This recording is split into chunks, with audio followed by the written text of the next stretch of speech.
Visakha steel plant పరిరక్షణపై ప్రభుత్వం చొరవ చూపాలని సిపిఎం రాష్ట్ర కార్యదర్శి శ్రీనివాసరావు అన్నారు. సిఐటియు కార్యాలయంలో మీడియాతో మాట్లాడారు. స్టీల్ పరిరక్షణపై టీడీపీ చిత్తశుద్ధి నిరూపించుకోవాలని అన్నారు.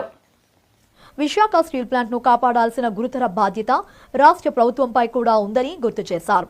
త్వరలో రాష్ట్రానికి రాబోతున్న ప్రధాని మోడీకి స్టీల్ ప్లాంట్ ప్రైవేటీకరణ విరమించుకోవాలని నచ్చచెప్పాలన్నారు. ప్రభుత్వ రంగ సమస్యల పట్ల మోడీ సర్కార్ అనుసరిస్తున్న విధానాలను శ్రీనివాసరావు తూర్పుపట్టారు.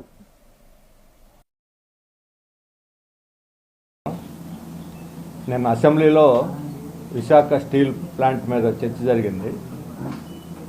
అసెంబ్లీలో కానీ కౌన్సిల్లో కానీ తీర్మానం చేయడానికి ఈ ప్రభుత్వం నిరాకరించింది. అదే సమయంలో ప్రైవేటీకరణ కాదు అని వీళ్ళే అభయహస్తం ఇస్తున్నారు. అంటే వీళ్ళ ఎవరికి చెప్పారు, ఎక్కడ తీర్మానం చేశారు? రాష్ట్ర ప్రభుత్వమే ప్రైవేటీకరణ కాకుండా నిలవరించే అధికారం ఉంటే సంతోషం. కానీ ఇది కేంద్ర ప్రభుత్వ సంస్థ, ఇది ప్రైవేటీకరణ జరగదు అని ప్రకటించాల్సింది కేంద్ర ప్రభుత్వం. ఆయన స్టీల్ మినిస్టరు ఆయన వచ్చేసి కుమారస్వామి వచ్చి చెప్పేశాడు ప్రైవేటీకరణ జరగదని. మీ అందరూ కూడా తెలుసు ప్రైవేటీకరణ చెయ్యము, కానీ దీని మీద అంతిమ ప్రకటన చేస్తుంది ప్రధాని అని ఆయనే చెప్పాడు. ఆ రెండో ముక్క వదిలేసి మొదటి ముక్కను పట్టుకొని వీళ్ళు జరగదు అని చెప్పడం అంటే మోసం చేయటమే రాష్ట్ర ప్రజల్ని. కేంద్ర కేబినెట్ స్ట్రాటజిక్ సేల్ చేస్తున్నట్టుగా ప్రకటించింది, నిర్ణయించింది వాళ్ళు. విత్డ్రా చేసుకోవాల్సింది, క్లోజర్ చేయాల్సింది కూడా వాళ్ళే. కేంద్ర కేబినెట్ చేత తెలుగుదేశం కూడా దాంట్లో భాగస్వామి, మంత్రివర్గంలో ఉన్నారు. కేబినెట్ చేత తీర్మానం చేయించండి, అప్పుడు ప్రజలు సంతోషిస్తారు.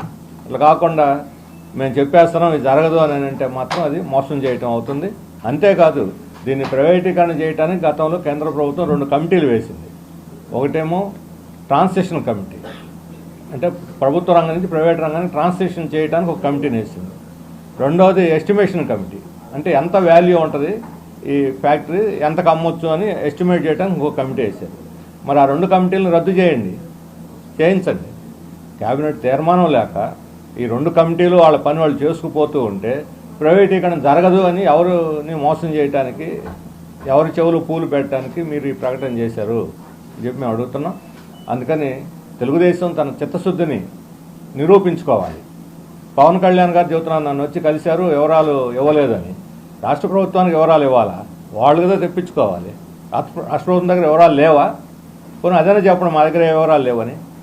ఇప్పుడు ఈ వచ్చిన 6 నెలల్లో తెలుగుదేశం కూటమి ప్రభుత్వం రాష్ట్ర కేబినెట్లో దీని గురించి ఒక్కసారైనా చర్చించారా?